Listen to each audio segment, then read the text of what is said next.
आज evening walk के लिए दूसरी तरफ आ गया हूँ। यहाँ बहुत सारे बंदर हैं। अब ये देखिए भाग के जा रहा है और ये सारे के सारे सेटल हो रहे हैं अब अपनी रॉक्स पे, पहाड़ों पे, ताकि इन्हें लेपर्ड शिकार ना बना ले। और ये बैठा है लंगूर संतरी, अपनी ड्यूटी कर रहा है, देख रहा है भाई कोई रह तो नहीं गया। यहाँ पे रीसस मकैक बंदर भी हैं, अभी दिखे थे मुझे। तो लंगूर भी हैं, रीसस मकाक भी है। वो वहाँ पे सनसेट हो रहा है और ये है जंगल गैलरी फॉरेस्ट, रिवेराइन फॉरेस्ट। अफ्रीका में गैलरी, इंडिया में रिवेराइन।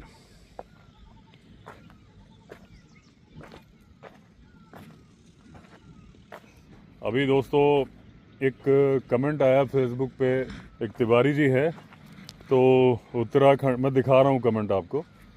उत्तराखंड फॉरेस्ट डिपार्टमेंट में उन्होंने 39 ईयर्स सर्विसेज दी और बताया कि जो मतलब मैं वीडियो में बता रहा हूँ वो प्रैक्टिकल लाइफ में वो कर चुके हैं। बोले काफ़ी अच्छा लगता है जब आप ये सारी बातें बताते हो। और फॉरेस्ट डिपार्टमेंट के अभी वर्तमान समय में जो लोग कार्यरत हैं वो अगर कुछ सीखें तो और अच्छा होगा। और उन्होंने 2-3 बातें बोली हैं कि थोड़ा ट्रैंकुलाइजेशन के बारे में भी आप बताइए, और उनका नंबर भी दिया था। नंबर मैं हाइड कर रहा हूँ, बाकी मैं आपको यहाँ दिखा रहा हूँ। कोई भी कमेंट करे तो अच्छा लगता है, लेकिन जब कोई फॉरेस्ट डिपार्टमेंट में जिसने करीब 40 साल सर्विसेज दी हैं और अपने टाइम के उन्होंने बताया कई बार भालू से सामना हो गया और ऊपर के अधिकारियों का काम केवल इतना था कि वो ऑर्डर दे देते थे, आदेश दे देते थे। उसके बाद आप समझो, ना इक्विपमेंट थे, ना जीपीएस था पुराने ज़माने में, ना ड्रोन थे, और आपको ट्रैक करना है बिल्कुल मैनुअली करना है ना। आज सारी फैसिलिटीज़ हैं, लेकिन वो सारी फैसिलिटीज़ हर जगह काम कर जाएं ऐसा नहीं होता, क्योंकि फाइनली जो आपको जो फील्ड का ऑफिसर है, ऐसा नहीं कि आज भी अटैक नहीं होते ऑपरेशंस करते वक्त, जो आप फील्ड पे रेस्क्यू के, बेसिकली रेस्क्यू का ही आप समझो, बाकी जो मैन ईटर हंटिंग के भी होते हैं, तो उसमें कई लोगों की जान पे बन आती है। अभी जैसे इन्होंने, तिवारी जी ने बोला कि आप ट्रैंकुलाइजेशन के बारे में बताओ। ट्रैंकुलाइजेशन के बारे में मैं बताता हूँ, लेकिन उसके पहले अभी एक घटना मुझे याद आ गई कि जो गुजरात में हुआ, रेस्क्यू ऑपरेशन चल रहा था लायन का, ट्रैंकुलाइज किया जा रहा था, और उस दौरान जो डॉक्टर थे या जो शूटर थे जो डार्ट मार रहे थे, उनका निशाना चूक के लग गया एक फॉरेस्ट के स्टाफ को, क्योंकि डोज बहुत हैवी होता है, इंसान से 3-3 गुना ज़्यादा डोज होता है। तो जब तक उनको हॉस्पिटल ले जाया गया तब तक उनकी जान चली गई।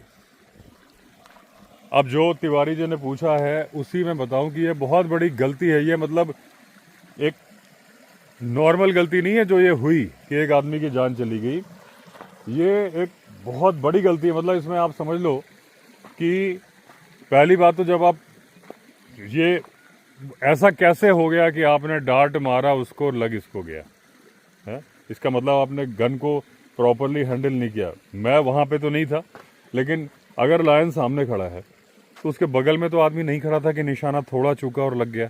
आदमी तो आपकी तरफ रहा होगा जहाँ से आप मार रहे थे। हुआ ये होगा कि डार्ट मारते वक्त आपने बंदूक ऐसी मोड़ी होगी, चल गई, वो उसकी जो गन होती है वो लग गई डार्ट। उसके बाद उसका एंटीडोट जो होता है वो नहीं था आपके पास, है ना, वो आप हॉस्पिटल लेके गए, दूर था। ये सारी चीज़ें, मतलब एक आदमी की जान गई ना, एक पूरा परिवार चौपट हो गया ना आपकी गलती की वजह से, है ना। तो यही होता है कि काम को करना कैसे और ढंग से कैसे करना। कर तो कोई भी लेता है, एक ड्राइवर रफ ड्राइविंग करके भी आपको कहीं पे भी लेके चला जाएगा, लेकिन प्रॉपर तरीके से ड्राइविंग करना कि जो बैठे हैं उन्हें भी भरोसा हो कि हम भैया सही तरीके से बैठे, ये होता है काम करने का तरीका। तो वैसे तो उनको, तिवारी जी को मालूम होगा, लेकिन ट्रैंकुलाइजेशन पे तो मैंने वैसे बहुत सारे वीडियो बनाए हैं। बेसिक बात ये होती है, देखिए, कि ट्रैंकुलाइजेशन में उन्होंने पूछा है कि जानवर प्रेग्नेंट है कि नहीं। देखिए, ट्रैंकुलाइजेशन में ट्रैंकुलाइजेशन जब करते हैं तो ऐसा नहीं कि ऑन द स्पॉट कर रहे हैं कि भाई जैसे कि जा रहे हैं और देखा और ठाके से उसको डांट मार दी, ऐसा नहीं है।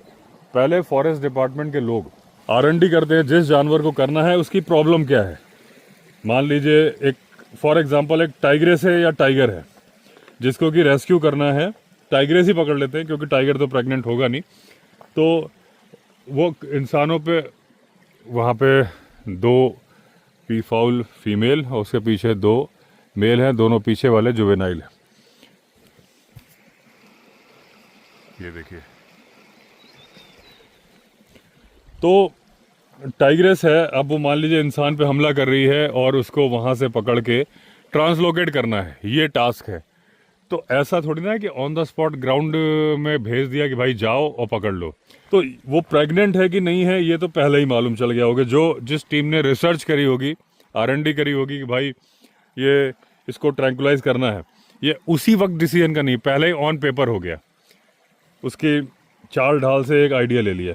ऑन द स्पॉट थोड़ी ना, बहुत मुश्किल होगा आपके लिए ये पता कर पाना, क्योंकि जितनी देर के लिए वो आपको दिखेगी इस झाड़ी, मान लीजिए यहाँ ट्रैंकुलाइज करने के लिए आपने पूरी फील्डिंग सेटअप कर दी, पूरा घेर लिया, टाइगर यहाँ से निकल के भाग रही है, इतने में आपको ट्रैंकुलाइज करना, उसको देखना भी है, एम भी करना है। अच्छा, एम कहाँ करना है? एम कोई सिर के ऊपर नहीं कर देना है। देखिए इसमें क्या होता है, एक डोज होता है। डोज मान लीजिए 80 किलो का आदमी है और टाइगर 250 किलो का है, तो उसी के अकॉर्डिंग 3 से 4 गुना होगा। अब आपने जो R&D करी है टाइगर के बारे में, हम यहाँ टाइगर्स की बात कर रहे हैं, तो उसमें आपने एक अंदाजा लगाया। जब अभी तक आपने उसको पकड़ा ही नहीं है तो आप उसका वेट कैसे ले लोगे? लेकिन आपने कैमरे की फ़ोटो, ट्रैप कैमरे की जो फ़ोटो है उससे आप अंदाज़ा लगा लेते हो थोड़ा सा। अगल कैसे लगा लेते हो? जैसे ये पत्थर है, इस पत्थर के बगल, ये पत्थर के बगल से टाइगर निकला, ट्रैप कैमरा में रिकॉर्ड हो गया, आपने उसका साइज़ का मेजरमेंट इस पत्थर के अकॉर्डिंग कर लिया। भाई टाइगर निकल गया लेकिन पत्थर तक तो आप दोबारा आ सकते हो ना, जहां आपने कैमरा लगाया, जहां की आप फुटेज ले रहे हो। तो आपने इसका मेजरमेंट लिया और इससे आपको एग्जैक्टली टाइगर का मेजरमेंट मालूम चल जाएगा। टाइगर जब निकला तब नहीं ले पाए आप, लेकिन उसके बाद आपने पत्थर का लिया, अब आपको टाइगर के एग्जैक्ट साइज मालूम है। ये आज है, जब वो पुराने ज़माने का, वो 40 साल की सर्विसेज का बोल रहे तिवारी जी, तब नहीं था, ट्रैप कैमरे उस टाइम पे नहीं थे, पग मार्क टेक्निक से ही सब होता था काम। 40 साल पहले जहाँ तक मेरा अंदाजा है, होंगे तो इतने महंगे रहे होंगे। तो अब आपने साइज़ मेज़र कर लिया, अब साइज़ के अकॉर्डिंग आप उसका वेट भी अंदाज़ा लगा लोगे, ज़्यादा फर्क नहीं आएगा उसमें। तो अब आपने वेट का अंदाज़ा लगा लिया, तो आपको पहले से मालूम है कि हमने कितनी डोज बनानी है इसकी। अच्छा, डॉक्टर जो है 2-3 डार्ट पहले से बना के रेडी रखेंगे। अब डिपेंड ये करता है कि डॉक्टर शूट कर रहे हैं कि शूटर शूट कर रहा है उसको निशाना, क्योंकि 30 मीटर्स की जनरली रेंज होती है उसकी ट्रैंकुलाइजिंग डार्ट की। अब जो आपने दवाई का डोज बना के तैयार रखा है, वो आपको थोड़ा सा मौका मिल रहा है जब वो टाइग्रेस भाग के जा रही है। वो प्रेग्नेंट है कि नहीं है ये आपको पहले ही मालूम चल चुका है। उस वक्त तो ऑन द स्पॉट तो देख के पता लगाना इतना मुश्किल है। रीज़न ये है कि एक घटना में आपको बताऊं कि एक बार एक टाइग्रेस के फॉरेस्ट ऑफिसर्स ने, अब मैं इतनी बुक पढ़ता हूँ मुझे याद नहीं रहता मैंने किस में पढ़ा, लेकिन एक फॉरेस्ट ऑफिसर्स की कोई बुक है जो मैं पढ़ रहा था, जिसमें उन्होंने लिखा कि एक टाइग्रेस उनके सामने से गुजरी और उन्हें मालूम भी नहीं चला कि वो प्रेग्नेंट है, और उसके अगली ट्रिप में जब वो आए देखा उसके कब्ज हो गए। मतलब जो पिछली बार निकली थी, जो भी उनका टाइम रहा हो, 6 दिन 7 दिन 10 दिन, उसके बाद जब आए तो मालूम चला कि उसके तो कब्ज हो गए, फॉरेस्ट डिपार्टमेंट बताया। तो वो अपनी आंखों से प्रेग्नेंट टाइग्रेस को नहीं पहचान पाए थे। तो वो R&D से पहले से जो टीम रिसर्च कर रही है, जब ट्रैंकुलाइज करने का फैसला किया जा रहा है, तब डिसाइड होगा कि वो प्रेग्नेंट है कि नहीं है। अब आपने डोज तैयार कर लिया। डोज जो सबसे बेस्ट माना जाता है कि जो हाई मसल एरिया, जनरली हिप्स है ना, वहाँ पे मारा जाए। अब अगर आपने जो निशाना लिया, वो डोज तैयार किया है दवाई का, वो प्रॉपर होना चाहिए। अगर डोज प्रॉपर नहीं होगा तो जानवर जल्दी होश में आ जाएगा, जो रेस्क्यू टीम है वो उनकी जान खतरे में आ जाएगी। आपने कम डोज मार दिया, ज़्यादा मार दिया, जानवर मर जाएगा। अब आपने पुट्ठे पे यानी कि हिप्स पे निशाना लेने के अकॉर्डिंग डोज तैयार किया। या तो डॉक्टर जो मार रहे हैं या किसी शूटर की मदद ले रहे हैं एम लेने में, डॉक्टर का निशाना अच्छा नहीं है, वो भाग के जा रहा है, निशाना चूक गया, मारा था हिप्स पे, लगा कंधे पे, अब सारा खेल पलट जाएगा। क्योंकि दवाई का जो डोज था वो उस हिसाब से तैयार किया था कि वो हिप्स पे लगेगा, ब्रेन तक जाने में जो टाइम चाहिए था वो कंधे पे जाने पे सारा इक्वेशन गड़बड़ हो जाएगा। तो इतनी सारी मुश्किलें होती हैं। अब वो जानवर जिसे कि आपने ट्रैंकुलाइज किया है वो यहाँ से इधर जा रहा था, मान लीजिए इधर से इधर जा रहा, ज़्यादा समझ में आएगा, इधर से आ रहा था और यहाँ पे जब तक उसको डांट लगा वो उछला और इस झाड़ियों में गुम हो गया। झाड़ी का पूरा जंगल ही है। अब इसमें आपकी टीम है लेकिन उसको जाना तो पैदल पड़ेगा या हाथी पे भी जा रहे हैं, मान लीजिए हाथी चढ़ा के जा रहे हैं, पैदल जाना तो सुसाइड करने के बराबर है। घायल टाइगर जिसको कि डांट लगी है वो इसके अंदर छिप के बैठा है, पैदल जाओगे तो मार दिए जाओगे। हाथी लेके जा रहे हो, जब आप घेरोगे, मिल गया तब तो ठीक है, टाइम पे नहीं मिला तो भी काम खराब। कि वो जाके कहीं पे जाके बेहोश हो जाएगा और उसके बाद आप नहीं ढूंढ पाओगे। जब तक आप ढूंढोगे या तो वो होश में आ जाएगा और जितनी देर वो बेहोश है उतनी देर उसकी जान को खतरा है दूसरे टाइगर से।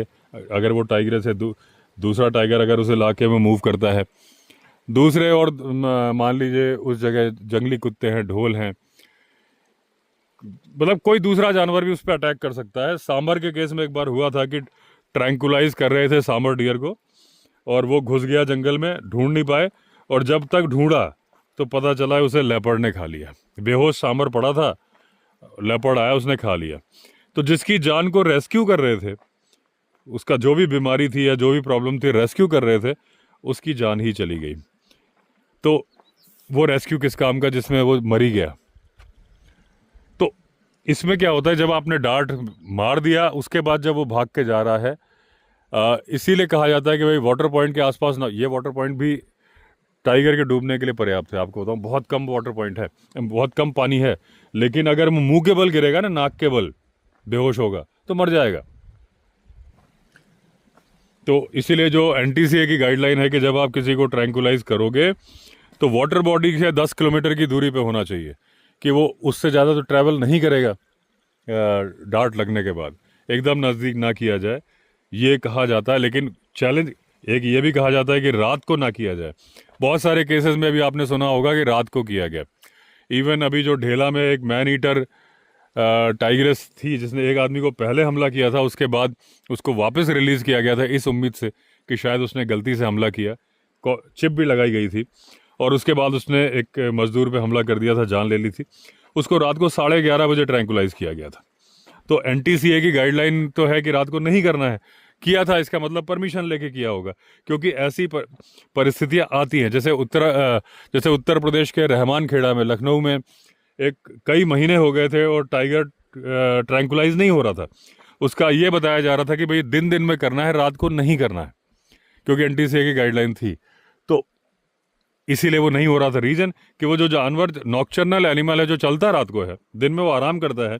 दिन में आप ढूंढोगे कैसे जब वो अंदर कहीं किसी पेड़ के नीचे बैठ के आराम कर रहा है, और जब वो निकलता रात को है, रात को आपको परमिशन नहीं है। तो जैसे स्पेशल केस में ढेला वाले टाइगर में दी गई परमिशन। अच्छा, कई बार फॉरेस्ट ऑफिसर्स बोलते हैं कि हमारी टीम ने 2-2 घंटे में भी रेस्क्यू किया है। देखिए, हर रेस्क्यू को आप, रेस्क्यू मतलब ट्रैंकुलाइज किया, आप हर वक्त तौल नहीं सकते कि हमने 2 घंटे में किया और वो 2 महीने में नहीं कर पाए। कंडीशंस क्या हैं? अगर आप रहमान खेड़ा और ढेला को ही कंपेयर कर लो, फॉर एग्जांपल, रहमान खेड़ा वाले में कोई चिप नहीं थी, कोई कॉलर आईडी नहीं थी, उसकी लोकेशन का अंदाज़ा लगाना पड़ रहा था, पता नहीं चल रहा था। लेकिन ढेला वाली टाइगर्स की लोकेशन फॉरेस्ट डिपार्टमेंट के पास थी, क्योंकि उसमें एक चिप लगी हुई थी, लगातार उनको सिग्नल्स मिल रहे थे कि वो कहाँ है। तो एक भूसे के ढेर में सुई खोजना था रहमान खेड़ा वाला, और ये प्रॉपर आपको पता था कि सुई कहाँ पड़ी है, जरा सा ढेर था। तो वो 2 घंटे और 2 महीने का फ़र्क ये है कि इसमें आपको मालूम था। अगर इसमें आपको थोड़ी देरी नहीं हुई होती तो शायद एक मजदूर की जान बच जाती। अगर वो 11:30 बजे के पहले शाम के 6 बजे तक रेस्क्यू कर लिया होता तो वो जो मजदूर 6, 6:30 बजे उस टाइगर्स ने मारा था वो नहीं मरता। तो यहाँ किसी की बुराई नहीं, तारीफ नहीं, लेकिन जब आप ये लिखते हो कि हमने 2-2 घंटे में रेस्क्यू किया तो आपको ये भी बताना होता है कि चिप लगी थी इसलिए किया। अगर बिना चिप के थे तो हम 2 घंटे में नहीं कर पाते। और वो 2 घंटे में कि 6 बजे वारदात हुई, हमने 11 बजे, मुझे नहीं पता, इसी के बारे में पढ़ा मैंने या कहीं अभी रिसेंटली पढ़ा है तो 6 बजे की जो वारदात हुई उसको आपने 11 बजे रेस्क्यू किया, तो ऐसा नहीं, आपकी टीम तो पहले से ही ढूंढ रही थी 2 दिन से, क्योंकि वो एक औरत को मार के आई थी टाइग्रेस अल्मोड़ा ज़िले में। तो आपकी टीम तो पहले से पीछा कर रही थी, वो पीछा करके उसको ट्रैंकुलाइज करे, उसके पहले उसने एक और मार दिया था।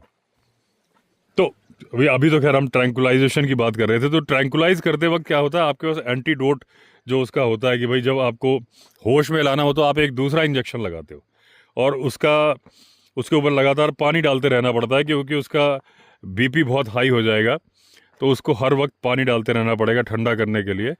तो जो आपका एंटीडोट है वो रेडी होना चाहिए।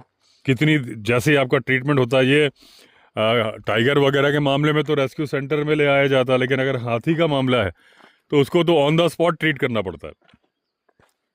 अफ्रीका वगैरह में तो ट्रीटमेंट बहुत आसान होता है, रीज़न कि वहाँ खुले मैदान होता है। अब जैसे ये खुला एरिया है, इसमें हेलीकॉप्टर से देख रहे हैं हाथी जा रहा है, हेलीकॉप्टर से ही डांट मारी, बेहोश। यहाँ पे बड़ी दिक्कत होती है। यहाँ क्या है कि हाथी ऐसे खुले में नहीं घूमते ना, जंगलों में घूमते हैं। उसमें आप पहली बात तो डांट मारोगे कैसे, वो डांट जो है घास के तिनके से भी डाइवर्ट हो जाती है, क्योंकि हल्की होती है ना, उसके पीछे पंख सा लगा होता है पिंक कलर का। तो इसमें तो मारोगे तो किसी पेड़ में लग जाएगी। तो अफ्रीका में रेस्क्यू और इंडिया में रेस्क्यू में बहुत फ़र्क है। इंडिया का रेस्क्यू बहुत टफ है अफ्रीका के रेस्क्यू के कंपैरिजन में। अच्छा, जितने भी रेस्क्यू ऑपरेशन होते हैं खासतौर पे इंडिया में, अफ्रीका में क्या है कि घने जंगल में हो रहा है, हेलीकॉप्टर से जाके रेस्क्यू कर लिया, कोई देखने वाला नहीं, वहाँ सिर्फ फील्ड स्टाफ है। इतना बड़ा एरिया है। हमारे यहाँ कितना भी बड़ा एरिया हो, पब्लिक वहाँ पहुँच ही जाएगी और देखने के लिए। पब्लिक की आदत क्या है, अगर जेसीबी भी कहीं खुदाई कर रही है ना नाली की, तो बहुत सारे लोग खड़े होकर देखते रहते हैं भाई कैसे चल रहा है। तो जो आदमी ऐसे देखते रहते हैं, वो जब जानवर के लिए कुछ किया जा रहा है तो वो तो खड़े होकर देखेंगे भाई क्या चल रहा है, क्या चल रहा है। उनको ये नहीं पता कि जानवर पलट के हमारी तरफ आ जाएगा। तो उस बात का प्रेशर वो जो फॉरेस्ट डिपार्टमेंट की टीम है जो ट्रैंकुलाइज करे, उसके दिमाग में होता है कि यार ये पब्लिक भी खड़ी है। अब देखिए वो गुजरात में हो ही गया ना, वो डांट किन परिस्थिति में लगा फॉरेस्ट ऑफिसर नहीं मालूम, लेकिन जो ऐसा है वो पब्लिक को भी लग सकता था। अगर आसपास वो जानवर भाग रहा है, वो निशाना ले रहे हैं, तो उस वक्त निशाना लेते वक्त भी उनको रोक देना पड़ेगा, क्योंकि वहाँ पब्लिक खड़ी है। तो वो निशाने में आ गया, फिर भी शायद वो ट्रिगर नहीं दबाएंगे, क्योंकि पब्लिक को लग जाएगा। किसी की लगते ही जान जानी, क्योंकि 3 गुना डोज है। अब हॉस्पिटल कितना दूर है, एंटीडोट है कि नहीं है, वहाँ पे होना चाहिए, हमेशा साथ में ही रखना चाहिए। दूसरा, तिवारी जी ने बोला था कि जो लैंटाना है, क्या बर्ड्स इसको फैलाते हैं, इस बारे में प्रकाश डालिए। मैंने एक लैंटाना के ऊपर पूरी एक डॉक्यूमेंट्री बनाई है, और उस पर मैंने बताया था बर्ड्स उसके बीज बहुत फैलाते हैं। लैंटाना को जो स्प्रेड करते हैं, बर्ड्स का बहुत बड़ा योगदान है। सबसे बड़ा योगदान बर्ड्स का तो है ही, वो खाएंगे, उड़ के जाएंगे, जहाँ भी ड्रॉपिंग डालेंगे वहाँ पर बीज उग जाएगा और वो पेड़ नया उग जाएगा। लंबे लंबे डिस्टेंस यहाँ का लैंटाना वहाँ पहुँच जाएगा और आगे पहुँच जाएगा। लेकिन उससे भी कहीं ज़्यादा अगर उसको कोई फैलाता है तो वो है भालू, क्योंकि बर्ड क्या है कि 1 या 2 बीज खाएगी, फैलाएगी, ज़रूरी नहीं कि वो बीज उग ही जाए। अब मान लीजिए उसने, बर्ड का इंटेंशन थोड़ी ना है कि मुझे बीज फैलाना है, अपना वो तो उड़ रही है, जहाँ उसको ड्रॉपिंग करनी कर रही है। तो अगर तो वो मिट्टी में डाल दिया, सॉफ्ट मिट्टी में ड्रॉपिंग गिरी, वहाँ तो वो जर्मिनेट कर जाएगा। यहाँ ड्रॉपिंग करी रेत में, यहाँ कहाँ से उगेगा? यहाँ तो अभी जुलाई में तेज़ बाढ़ आएगी, ये पूरा इलाका पानी में डूब जाएगा। आप देख रहे हो वो लैंडस्लाइड, ये देख के आपको अंदाज़ा लग रहा है। तो वो बीज चला जाएगा। तो बीज भी अपनी किस्मत लेके आता है। तो 1 या 2 बीज गिरा है बर्ड ने। भालू खाता है बहुत ज़्यादा। और लैंटाना के मैंने पहले बताया उस डॉक्यूमेंट्री में, लेकिन थोड़ा सा रेलेवेंट है तो यहाँ बता दूँ। ये माना जाता है कि अगर आप अपने वजन का 20% लैंटाना के फल खा लेंगे तो शायद आपकी जान जा सकती है। मैंने बताया था बचपन में मैंने बहुत खाए हैं, बच्चे सारे ही खाते थे, वो नीले रंग के मीठे मीठे लगते थे, लेकिन 2, 4, 5, 20 खा के छोड़ देते थे। हमारे वजन के, अगर बचपन में 30 किलो वजन रहा होगा तो 20% नहीं खाया, और अगर खा लेते तो जान पे खतरा हो जाता। भालू का वजन बहुत ज़्यादा होता है, तो वो 20% से कम खाता है, तो उसकी जान को खतरा नहीं होता। लेकिन जब वो ड्रॉपिंग करता है तो बीज बहुत ज़्यादा मात्रा में निकलते हैं, साथ में खाद भी होती है। तो वो जर्मिनेट करने के लिए, अगर तो यहाँ तो खैर चलिए कोई चांस नहीं, क्योंकि होगा भी तो बारिश, अगर वो जर्मिनेट हो भी गया, यहाँ ऐसा नहीं है कि कोई झाड़ियाँ होगी नहीं, आप देखिए होगी। ये लेंटाना भले ही नहीं है लेकिन दूसरी है, ये देखिए ये सारी है, लेकिन ये सब बह जाने वाली है, अभी उगी हैं, बाढ़ में बह जाएगी। लेकिन अगर मौका मिल जाता, मान लीजिए यहाँ पानी नहीं आता और यहाँ ऐसे रेतीली मिट्टी होती, तो भालू लेंटाना उगा सकता था, क्योंकि उसकी ड्रॉपिंग में इतनी खाद है। अब जैसे ये रेत है, यहाँ देखिए ये मिट्टी आ गई, यहाँ तो बड़े आराम से जर्मिनेट हो जाएगा। और घास उग भी रही है, आप देखिए ये घास उगी हुई है। तो भालू बहुत, बर्ड्स तो फैलाते ही हैं, जो उनका सवाल था, लेकिन जो उनका सवाल नहीं था, लेंटाना को स्प्रेड करने में, लेंटाना पूरे इंडिया में पाया जाता है, स्लॉथ बेयर भी पूरे इंडिया में पाया जाता है और उसके फल खाता है बहुत ज़्यादा। तो लेंटाना को स्प्रेड करने में स्लॉथ बेयर का बहुत बड़ा योगदान है। एक बार आपको मैं 360 डिग्री व्यू दिखा दूं। अब बिल्कुल ये जंगल का जो एक डर का एहसास होता है ना, वो हो रहा है। सारे जानवरों के निकलने का टाइम हो गया है, हालांकि मैं गाड़ी के पास हूँ। बहुत सारे लोग बोलते हैं आप गाड़ी में बैठ जाया करो, पहले मैं वहाँ बना रहा था, अभी मैं वहाँ नहीं बना रहा हूँ। तो ये देखिए बंदर बिल्कुल शांत है, सारे अपनी पोजीशन ले चुके हैं। अब जूम होगा नहीं, अंधेरा सा हो गया है, वरना मैं आपको दिखाता। सारे पोजीशन लेके बैठ चुके हैं। अब उनको ये इंतज़ार है कि भाई रात गुजर जाए और हम में से कोई कम ना हो। और अभी जो मैं डार्टिंग का बता रहा था आपको, तो हाथी के केस में क्या होता है, ये टाइगर का तो ठीक है कि अगर वो गिर गया, मान लीजिए आपने डार्ट मारा, लेफ्ट हिप पे मारा और वो लेफ्ट हिप पे ही गिर गया, तो टाइगर को तो मैनेजेबल है कि आप उठा लोगे, कई टीम होती है आपकी। हाथी के केस में क्या करोगे? हाथी अगर जिधर आपने डार्ट मारा उधर ही गिर गया, तो आप वो डार्ट निकालोगे कैसे? बहुत बड़ा प्रॉब्लम होता है हाथी के केस में। और कई बार क्या होता है कि जब हाथी उड़ जाता है तो निकाला गया है, क्योंकि उसको उठा पाना पॉसिबल नहीं था जंगल में, एंटीडोट तो लगा दिया। और इसमें जो दवाई इस्तेमाल होती है, वैसे सबको वो मेरे ख्याल से कैटामाइन और ज़ाइलेज़िन होती है, उसका डोज का एक परसेंटेज होता है, वो तो मुझे उतना अंदाज़ा नहीं है। लेकिन ये मुझे मालूम है कि अगर आदमी का वेट 80 किलो है और अगर एनेस्थीसिया, आदमी में अलग एनेस्थीसिया दिया जाएगा, लेकिन जो एनेस्थीसिया आदमी में दिया जा रहा है, अगर वही टाइगर को दे दिया जाए तो वो 4 गुना, जो आदमी को दिया जा रहा है उससे 4 गुना दिया जाएगा। ब्लड प्रेशर वगैरह मॉनिटर करने की टीम होती है। लेकिन अब इसमें होता क्या है ना, जू वगैरह में जो ट्रैंकुलाइज करते हैं बड़ा आसान होता है, क्योंकि सामने पिंजरे के अंदर जानवर होता है, एम लिया, पूरा मॉनिटर करना है ना, वो भाग के कहीं जा रहा है, आपकी टीम है, पानी वानी सब इंतजाम है, आप कर सकते हो। यही जब आप जंगल में करते हो, आपके पास कुछ नहीं हो, पानी वानी होता है डालने के लिए, आप तैयारी करके ले जाते हो, लेकिन कंडीशंस आपके फेवर में नहीं होती। डिपेंड करता है कि अगर आप हाथी पे बैठ, जैसे मैंने बताया था इस जंगल में आप हाथी पे जा रहे हो, अभी तो मैंने ये बताया था कि यहाँ आपने ट्रैंकुलाइज किया, वो अंदर घुस गया तब का क्या। लेकिन अगर आप हाथी पे बैठ कर रहे हो तो निशाना नहीं लगता, क्योंकि हाथी भी बेचैन होता है टाइगर के सामने, और टाइगर भी तो हाथी को देख के रुका नहीं होता, भाग रहा होता है। हाथी भी चल रहा होता है, आपने रोक लिया तो मूविंग है।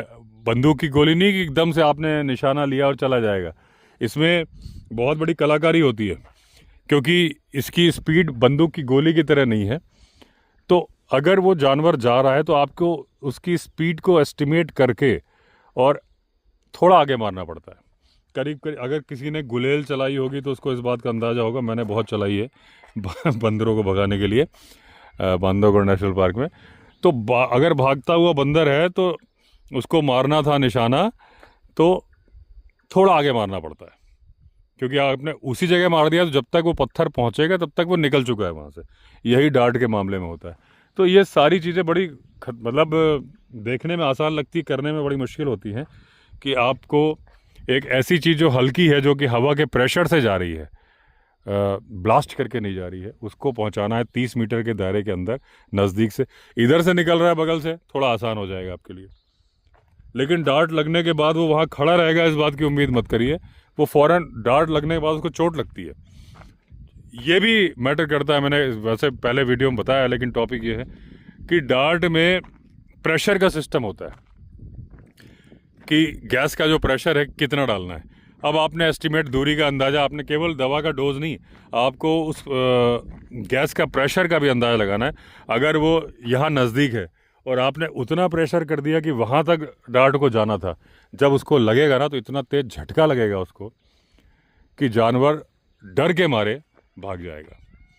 तो जो जानवर यहीं थोड़ी देर पे बैठ के बेहोश होना था वो भाग जाएगा, क्योंकि उसको झटका लगा है ना, उसको लगा कोई चीज़ उसको मारी गई है। अब इसी में अंदाज़ा ये है कि आपने दूर का निशाना लिया लेकिन आप प्रेशर उतना नहीं रख पाए, अंदाज़ा गड़बड़ हो गया, क्योंकि आपको लगा ज़्यादा प्रेशर हो जाएगा तो वो दूर भाग जाएगा, जंगल में चला जाएगा, हम ढूंढ नहीं पाएंगे। तो आपने सावधानी बरतते हुए प्रेशर थोड़ा कम कर दिया। डार्ट लगी, प्रॉपरली घुसी नहीं, दवा पूरी इंजेक्ट हुई नहीं, थोड़ी सी इंजेक्ट होकर रह गई। तो जो डोज आपने बनाया था 240 किलो के टाइगर के लिए, वो डोज तो एक आदमी का डोज बन गया, उससे टाइगर कहाँ से बेहोश होगा। तो बहुत बड़े चैलेंजेस होते हैं। वो ऊपर गाड़ी है शायद कि आग है, गाड़ी है चल रही है, वहाँ बहुत धीमे धीमे कुछ चल रहा है पहाड़ के ऊपर। तो जो तिवारी जी ने बोला था, जो मुझे ध्यान में आया, वो मैंने टहल टहल के बता दिया। लेकिन अच्छा ये लगा कि फॉरेस्ट डिपार्टमेंट में जो लोग काम कर चुके हैं वो भी वीडियो देख रहे हैं, और वो उम्मीद जता रहे हैं कि जो वर्तमान में काम कर रहे हैं वो देखें तो उन्हें कुछ सीखने को मिलेगा। इससे अपना मोराल बढ़ता है। अभी रिसेंटली एक फॉरेस्ट के स्टाफ जो मिल गए थे उस दिन, जहाँ मैं मोबाइल के नेटवर्क के लिए मैदान में खड़ा था, तो उन्होंने बताया कि जंगल के अंदर ड्यूटी करते वक्त मेरे वीडियो उनके और उनके साथियों के बहुत काम आते। तो अच्छा लगा। एक बार मणिपुर से कॉल आया था, एक आर्मी के ऑफिसर थे जो उनकी जो भी बटालियन या जो होती है जो उसके कमांडिंग ऑफिसर थे, तो उन्होंने बोला था कि हमारे जवान जब ड्यूटी करते हैं तो वो आपके वीडियो उनको दिखाए जाते हैं।